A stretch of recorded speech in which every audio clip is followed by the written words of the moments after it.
प्रिय दर्शकों, नमस्कार। आज मैं आपको राहु से जुड़े कुछ अत्यंत मायावी योग बताने वाला हूं। कुछ अत्यंत महत्वपूर्ण सूत्र बताने वाला हूं। राहु के कुछ ऐसे सूत्र जो आप किसी भी कुंडलियों पर लागू करें, आपको सटीक प्रभाव मिलेगा और आप इस राहु की माया को उस व्यक्ति के जीवन में मिला पाएंगे। ये तो आप जानते ही हैं कि राहु ग्रहों में सर्वाधिक आकस्मिक रूप से प्रभाव देने के लिए जाना जाता है।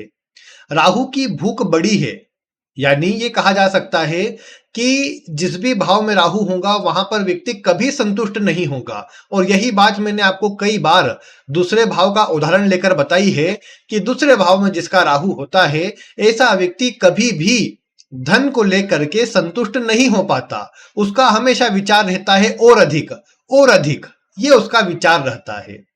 इसी प्रकार यदि अन्य भावों में भी राहु हो तो ये बात तो आप मिला सकते हैं कि जहां पर भी राहु है वहां भी व्यक्ति की भूख कभी शांत नहीं होती।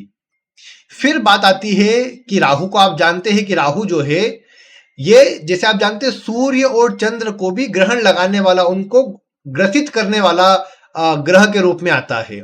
और इसीलिए इस ग्रह का जो प्रभाव है, ऐसे लोगों को आप जिनको भी ऐसा देखते हैं कि जो लोग दूसरों को पूरी तरह से अपने अंडर में ले लेते हैं, उनका जो लाभ है खुद ही हड़प ले या किसी प्रकार से अपने अंदर ले ले, वो वाला सब काम राहु के अनुसार आ जाता है। ऐसे जितने काम है जो डुप्लीकेट है, दिखते ओरिजिनल जैसे है लेकिन डुप्लीकेट है, वो सब भी राहु के प्रभाव में आते हैं। और जब भी आप देखते हैं कि कोई व्यक्ति राहु के प्रभाव में है तो वो बहुत अधिक अपनी बातों से लोगों को प्रभावित करने वाला, कुछ ऐसा काम करने वाला जो ना दूसरों ने किया है और ना दूसरे करने का सोच सकते हैं, ऐसा काम करने वाला राहु प्रधान व्यक्ति होता है। बिल्कुल अलग और बिल्कुल डिफरेंट तरीके से कभी मेहनत करना चाहेगा ही नहीं ऐसा व्यक्ति। जीवन काल में अपने बुद्धि से, अपनी चतुराई से ही सारे काम करना और करवाना चाहेगा और उसके लिए शॉर्टकट तरीकों को आजमाना, यह व्यक्ति का स्वभाव होता है। राहु अन्य ग्रहों के मुकाबले एकमात्र ऐसा ग्रह है जो सबसे जल्दी जीवन को परिवर्तित करने की क्षमता रखता है। जरूर ये क्षमता केतु में भी है, लेकिन केतु की क्षमता थोड़ा सा धीमी गति से प्रभाव देती है। राहु की क्षमता आप पाएंगे कि ऐसी है कि व्यक्ति के कुछ ही दिनों में पूरी दुनिया को बदलने की क्षमता रखती है। जैसे आप एक व्यक्ति को जानते हैं कि एक व्यक्ति ने मतलब नॉर्मल काम कर रहा था, एक सामान्य, उसको कोई जानता नहीं था, अपने स्तर पर काम था, एक ऐसी स्थिति बनी कि वो सबकी नजरों में आने लग गया, एक बड़ा स्टार बन गया, सभी के बीच में उसका एक नाम बढ़ गया। वो वाला प्रभाव राहु करता है। एकाएक अर्श से, माफ कीजिएगा, फर्श से अर्श पे ले जाने वाला काम, और ठीक उल्टा, यानी मतलब आप देखेंगे कि फर्श से अर्श और अर्श से फर्श दोनों राहु करवाता है। मतलब एक ही बारी में ऊंचाई भी दे सकता है तो एक ही बारी में नीचे भी लाकर खड़ा कर सकता है। ये अकेले राहु की क्षमता है। और विशेषकर जो कुछ भाव होते हैं, जैसे पंचम का राहु हो, किसी का अष्टम का राहु हो, किसी का दशम का राहु हो, तो ये राहु तो कहने की बात नहीं, बिल्कुल इन्हीं क्षमता में होते हैं कि जो देखते देखते व्यक्ति के जीवन को बदल देते हैं। अभी तक कोई तो लोग जान नहीं रहते और अब जब जानने लगे तो पूरी पूरी दुनिया जान रही है, सबके बीच में एक सम्मान मिल रहा है। ये प्रभाव राहु करता है।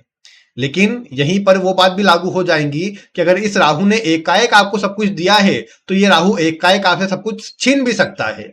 इसीलिए जिन भी व्यक्ति की कुंडली में पंचम में, अष्टम में, दशम में राहु बैठा हुआ है तो ऐसे व्यक्ति को विशेष अपने कर्मों में सचेत भी रहना चाहिए। अपने काम को ईमानदारी से और एक सही तरीकों से करना चाहिए, क्योंकि तनिक भी व्यक्ति ने लापरवाही, तनिक भी व्यक्ति ने अगर कोई मतलब दूसरों को ठगने का काम किया या उसको थोड़ा भी अहंकार अपने कार्य का आया तो देखते देखते उसका पूरा जीवन जल्दी ही बदल जाएगा।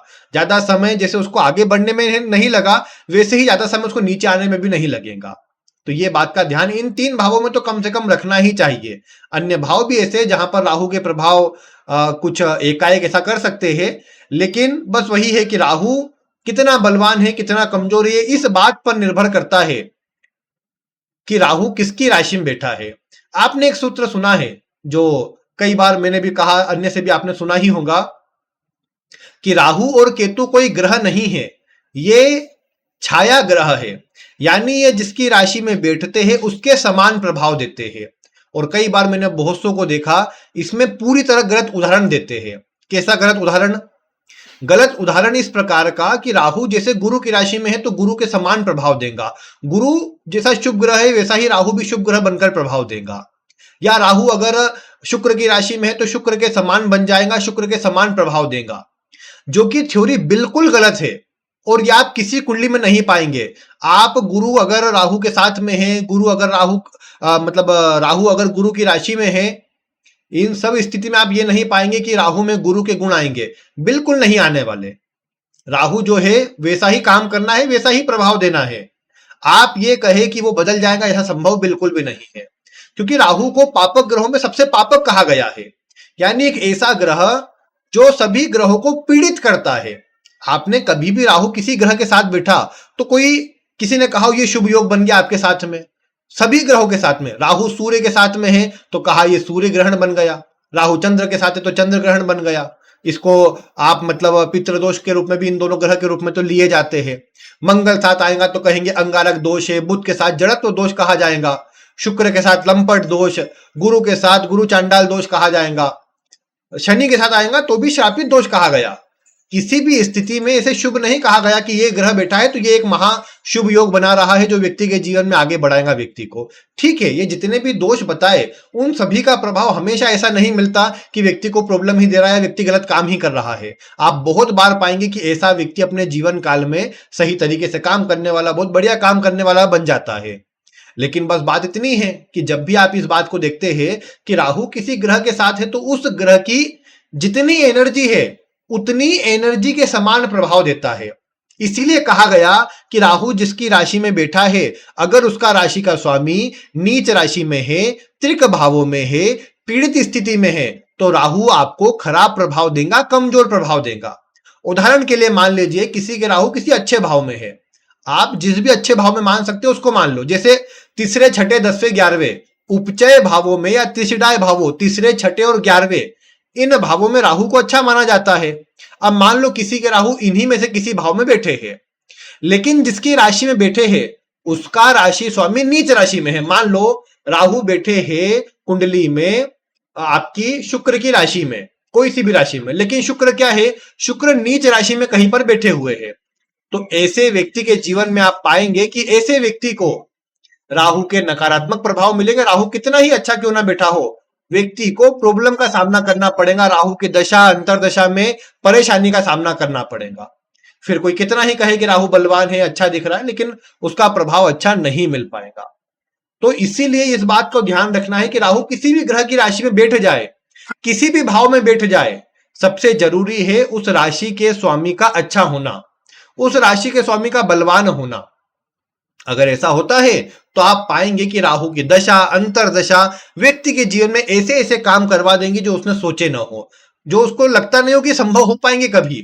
जैसे एक आम आदमी के लिए समझिए कि आपने कहा कि उसके लिए कार लेना, उसके लिए घर बनाना एक मुश्किल टास्क है, लेकिन मान लो किसी के राहु ऐसी किसी की राशि में तो जो अच्छा बलवान है, राहु की अंतरदशा ऐसे व्यक्ति को आई, उसने देखा कि उसके जीवन में रातों रात सब बदला, उसने घर बना लिया, उसने सब कर लिया, ये देखने को मिलेगा। तो इसीलिए अच्छे राहु और बुरे राहु की पहचान इतनी है कि राहु जिस भी भाव में है, जिसकी भी राशि में है, अगर उसका राशि का स्वामी बलवान है, बलवान, अब बलवान के 6 प्रकार, षड बल में 6 प्रकार के बल बताए हैं। जो ग्रह है वो आपको नजर आता है कि स्थान बली है, मतलब वो अच्छा बैठा है, उसको बल अच्छा मिला हुआ है, वो दिग बली है, वो दृग बली है, चेष्टा बली है, और जो अलग अलग उसमें बल लिए जाते हैं, उनमें अगर आपका जो ग्रह है वो बलवान है, राशि आदि से अच्छा बैठा है, तो ऐसे में आप पाएंगे कि राहु के प्रभाव अच्छे मिलेंगे, व्यक्ति के जीवन में सकारात्मकता लाते हुए मिलेंगे। और अगर उल्टा हुआ तो आपको देखने को मिलेगा कि व्यक्ति को कमजोर असर उसका देखने को मिलेगा। तो ये बात आप समझ गए। अब कुछ सूत्र बता रहा हूं। राहु मान लो अगर आपकी कुंडली में, किसी व्यक्ति कुंडली में लग्न के स्वामी के साथ, अलग अलग भाव से जोड़कर बता देता हूं आपको मैं, राहु बैठा है मान लो लग्न के स्वामी के साथ में, तो आप पाओगे कि ऐसे व्यक्ति के अंदर दोहरा स्वभाव हो सकता है।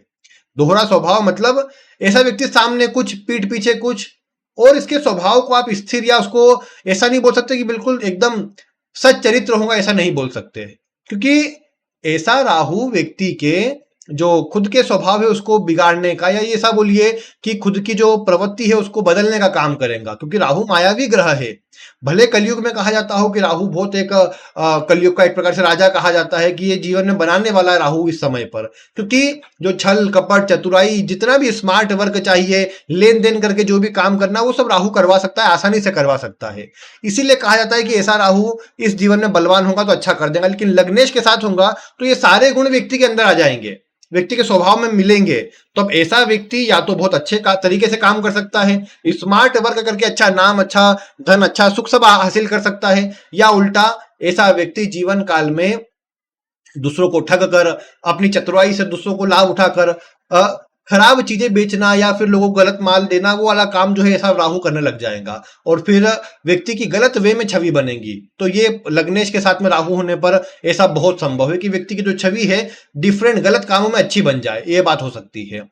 फिर धन भाव जो दूसरा भाव होता है उसके स्वामी के साथ में राहु हो जाए अगर, तो आप पाओगे कि ऐसा व्यक्ति जीवन काल में एक से अधिक मार्गों से धन कमाएगा, धन को लेकर संतुष्ट कभी नहीं होगा, लेकिन धन अधिक से अधिक कमाना चाहेगा, अधिक से अधिक धन कमाएगा भी।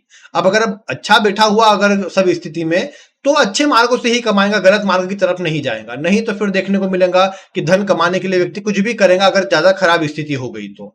तीसरा भाव पराक्रम का है तो ऐसा व्यक्ति पराक्रमी होगा, मेहनती होगा, मल्टीटास्किंग यहां पर भी व्यक्ति देखने को मिलेगा, एक से अधिक कार्यों को एक साथ हैंडल कर पाएगा, कम्युनिकेशन अच्छा होगा, लोगों को बातचीत में ऐसा प्रभावित करेगा कि गंजे व्यक्ति को भी कंघी बेच देगा, ये बात आपको देखने को मिलेगी। तो इसीलिए इसको अच्छा कहा जाएगा। बस वही है कि कई बार उल्टा काम ना हो जाए, खराब होने पर व्यक्ति लापरवाही करे, टाले, दूसरों से ही काम बनाने का सोचे, दूसरों के भरोसे हो जाए तो खराब हो जाएगा। चौथे के स्वामी के साथ में हूं तो व्यक्ति घर अलग बनाएगा, मतलब कुछ डिफरेंट तरीके से घर परिवार में काम करेगा। हालांकि ऐसा व्यक्ति लोगों में प्रचलित होता है, लोगों के बीच में विख्यात होता है अपने कार्यों के चलते, कई बार लोगों की सहायता में भी काम करता है, दिखावे में भी काम करता है, लेकिन एक अच्छा नाम, अच्छा एक सम्मान ऐसा व्यक्ति अवश्य बना पाता है, जो इस राहु के लिए अच्छा कहा गया है। लेकिन बस वही है कि ऐसा व्यक्ति कई बार अगर लोगों को ठगने पे आए तो बहुत बड़े बड़े जो स्कैम करते हैं, वैसे योग चतुर्थ के स्वामी के साथ राहु जिनका कनेक्टेड हो, ऐसे लोग देखने को मिलते हैं। तो इसीलिए थोड़ा सा ध्यान इसमें रखने वाली बात होती है। ऐसे व्यक्ति, हालांकि घर कई बार घर का जो एनवायरनमेंट होता है थोड़ा नेगेटिव होता है, वहां जाकर के कई बार ऐसा व्यक्ति नेगेटिव हो जाए, ढंग से काम ना करे, गलत कामों की ओर चले जाए, वो संभव होता है। तो इसलिए थोड़ा ध्यान रखना चाहिए अपने घर वगैरह से जुड़ी चीजों को लेकर के। पंचम में हो तो ऐसा व्यक्ति, बहुत ऐसे व्यक्ति के प्रेम संबंध बहुत बड़ी मात्रा में होते हैं। मतलब बड़ी मात्रा से मेरा मतलब यही है कि कई, एक नहीं कई एक से ऐसे व्यक्ति के प्रेम संबंध होते हैं। तो ये वाला प्रभाव ये पंचम में, पंचम के स्वामी के साथ में कनेक्शन वाला राहु दर्शाता है। पंचमेश के साथ कनेक्शन वाला राहु व्यक्ति को शेयर मार्केट, लॉटरी, सट्टा, जुआ या ऐसे आकस्मिक क्षेत्र जहां से जल्दी लाभ होता हो, उनकी तरफ बहुत रुचि प्रदान करते हैं और व्यक्ति का मन रहता है कि एकाएक बड़ी मात्रा में यहां से धन कमा ले, जो कई बार नुकसान में भी जाता है अगर खराब स्थिति में ग्रह बैठा हो तो, और कई बार लाभ भी दे जाता है। तो ये पंचम भाव के स्वामी के साथ होने पर ये बात देखने को मिलेगी। लेकिन ऐसा व्यक्ति भोगी होगा, प्रेमी होगा और बहुत अधिक मात्रा में एक से अधिक संबंधों में व्यक्ति पड़ सकता है, ये आप देख पाएंगे। छठे में होने पर ऐसे व्यक्ति के शत्रु बहुत बड़ी मात्रा में होंगे, गुप्त शत्रु बोलिए, ऐसे व्यक्ति के अपने कार्यों से शत्रु बहुत बन जाए, ये देखने को मिलेगा। ऐसा व्यक्ति हालांकि दूसरों की सहायता भी करेगा, यहां पर भी ये बात आएंगी कि एक से अधिक कार्यों को एक साथ कर लेगा, जो कि अच्छा होता है। लेकिन बस समस्या वही आती है कि ऐसे व्यक्ति के शत्रु विरोधी से परेशान करने का, इसको कहीं ना कहीं पीछे खींचने का काम करते हैं। सप्तमेश के साथ अगर राहु बैठा हुआ हो तो भी ऐसे संभव रहता है कि ऐसे व्यक्ति के प्रेम संबंध एक से अधिक हो सकते हैं, विवाह एक से अधिक हो सकते हैं, या कुछ डिफरेंट तरीकों से विवाह हो सकते हैं। अदर कास्ट में हो जाए, उम्र में बड़ा अंतर हो, लड़की की उम्र बड़ी हो, ऐसी कुछ भी बात देखने को मिल सकती है। या एक चीज मैंने गौर करी, विवाह के बाद ऐसे लोग जिनके विवाह के अतिरिक्त संबंध चल रहे हो, ऐसे सभी लोगों की कुंडली में या बहुत से लोगों की कुंडली में मैंने सप्तमेश का कनेक्शन राहु के साथ में पाया। मतलब दृष्टि वाला नहीं, राहु के साथ में सप्तमेश बैठा हुआ मिला ऐसी कुंडलियों के अंदर। तो ये खराब स्थिति होती है, विवाह के अलावा संबंधों को बढ़ाने का काम करती है। अष्टमेश के साथ में अगर राहु आप देखेंगे तो ऐसा व्यक्ति भी मतलब गुप्त कामों को बहुत बढ़िया तरीके से कर देगा, मतलब बिना किसी को बताए बहुत से काम ऐसा व्यक्ति पूरे कर देगा। और इसमें मतलब छल कपट वाले काम भी आएंगे, रिश्वत वाले काम भी आएंगे, 2 नंबर के सारे काम इसमें आ जाएंगे। लेकिन अष्टमेश के साथ में जब राहु होता है ना, तो जीवन में बड़े परिवर्तन एकाएक हो जाते हैं। अब वो अच्छे भी हो सकते हैं और बुरे भी हो सकते हैं। मतलब जैसे मैंने कहा कि एकाएक व्यक्ति के जीवन में ऐसा परिवर्तन हुआ कि उसको तो कोई जानता नहीं था और पूरी दुनिया जान रही है, ये काम अष्टम का राहु करवा देता है एकाएक रूप में। लेकिन यही उल्टा भी करता है कि व्यक्ति का अच्छा नाम था, उनने अच्छा सम्मान बनाया, एकाएक ऐसा कुछ काम कर दिया कि वो पूरा उसका डाउनफॉल चालू हो गया, पूरा उसको उसकी बदनामी हो गई, पूरा उसका जो बनी बनाई इज्जत थी, बना बनाया काम था, सब बिगड़ गया। तो ये अष्टमेश के साथ में राहु की स्थिति बनाती है। नवम के स्वामी के साथ में राहु होगा तो व्यक्ति धर्म कर्म के कार्य बिल्कुल डिफरेंट तरीकों से करेगा। ऐसे व्यक्ति बहुत अधिक मात्रा में देखे गए हवाई यात्रा करना, लंबी दूरी की यात्रा करना, देश विदेश में घूमना ऐसे व्यक्ति अवश्य से करते हैं। और नवम के स्वामी के साथ में राहु का होना भाग्य हेतु तो अच्छा है, लेकिन देखा गया कई बार पिता से तालमेल कमजोर रहे, या फिर कई बार मतलब धार्मिक कार्य व्यक्ति मतलब या तो कई बार बहुत दिखावे के लिए करे, या बिल्कुल दिखावा छोड़ दे, या करना ही छोड़ दे धार्मिक कार्य, ये भी देखने को मिल सकता है। क्योंकि पूरा राहु एक्सट्रीम पे जाएगा। राहु क्या है, राहु कभी भी नॉर्मल तरीकों से काम नहीं करता, वो बिल्कुल जो भी काम करेगा पूरी तरीके से करेगा, या तो फिर उसको बिल्कुल भी नहीं करेगा। बीच में राहु नहीं मिलेगा, राहु उस पार या इस पार, बीच में नहीं मिलेगा कभी भी कि चलो थोड़ा कर लेते बाकी छोड़ देंगे, वैसा नहीं। पूजा पाठ करा तो पूरी तरह उसमें लग गया, नहीं करा तो बिल्कुल भी नहीं करा, ये बात देखने को मिलेगी। दशम के स्वामी के साथ राहु हो तो करियर में बिल्कुल डिफरेंट काम करना, बिल्कुल आगे की सोच कर नए तरीकों से, नई टेक्नोलॉजी से काम करना ऐसा व्यक्ति करता है। और कुछ डिफरेंट करना, अलग करना ऐसे व्यक्ति के स्वभाव में आता है। राहु बलवान हो, दशम का स्वामी बलवान हो तो व्यक्ति अपने जीवन में काम नहीं करता, कारनामे करता है ऐसा बोल सकते हैं। जीवन में कुछ बड़ा करता है ऐसा बोल सकते हैं। और जीवन काल में अच्छा नाम, अच्छी एक प्रसिद्धि जो है अपने अलग तरीके से कार्य करने की शैली के कारण प्राप्त करता है। तो इसलिए ये राहु का प्रभाव ये बोल सकते हैं कि डिफरेंट होता है, और बिल्कुल डिफरेंट प्रभाव देता भी है। फिर यदि आप देखें कि जो राहु है वो 11वें भाव के स्वामी के साथ है, तो ऐसे व्यक्ति की भी इच्छा कभी समाप्त नहीं होती। ऐसे व्यक्ति की इच्छा बहुत बड़ी चढ़ी रहती है। ऐसा व्यक्ति जीवन काल में बहुत कुछ ज्यादा, कुछ बड़ा करना चाहता है और अपनी इच्छाओं को बढ़ाते रहता है। फ्रेंड सर्कल बोलिए, दोस्त मित्र आदि बोलिए, बड़ी मात्रा में ऐसे व्यक्ति के साथ में होते हैं। भले सहयोग करने वाले कम हो, लेकिन होते जरूर है। और 12वां भाव भी यहाँ पर यही आएगा कि आकस्मिक परिवर्तन, आकस्मिक नुकसान, आकस्मिक हानि, या फिर ये बोलिए कि आकस्मिक रूप से कुछ बड़े डिफरेंट फैसले ऐसे व्यक्ति के जीवन में इसको लेने पड़ते हैं, या बना बनाया काम कई बार बिगड़ जाए आकस्मिक रूप से। ये प्रभाव भी राहु अगर 12वें भाव के स्वामी के साथ में हो तो देखा गया है। हालांकि ऐसा राहु भी कई बार लंबी दूरी की यात्राएं, विदेश की यात्राएं करवाता है व्यक्ति को, और दूर स्थानों से लाभ करवाता है, विदेश से लाभ करवाता है। तो ये प्रभाव आपने देखा राहु का विभिन्न ग्रहों के साथ में होने पर। अब अगर कोई ये कहे कि हमारे राहु तो किसी के साथ में नहीं है, तो आप देखिए किस भाव में है। जिस भाव के स्वामी के साथ जो प्रभाव बताया, अगर उस भाव में राहु है, जैसे मैंने लग्न इसके साथ में बताया कि जीवन काल में व्यक्ति को उतार चढ़ाव रहे, व्यक्ति के जीवन में व्यक्ति देखे कि उसको कभी संतुष्टि ना मिले, व्यक्ति मतलब अपने मान सम्मान के लिए बहुत ज्यादा काम करे, बहुत ज्यादा दिखावा करे, वो सब बातें अगर आप कहे, स्वास्थ्य में उतार चढ़ाव वाली बातें कहे राहु के प्रभाव से, तो आप इसमें ये सब समझ लीजिए कि अगर लग्न में राहु हुआ तो भी ये बातें आपको देखने को मिल सकती है। या फिर व्यक्ति का स्वभाव कुछ डिफरेंट और बिल्कुल अलग करने वाला हो सकता है लग्नेश के साथ होने पर, दूसरे में होने पर, तीसरे में होने पर।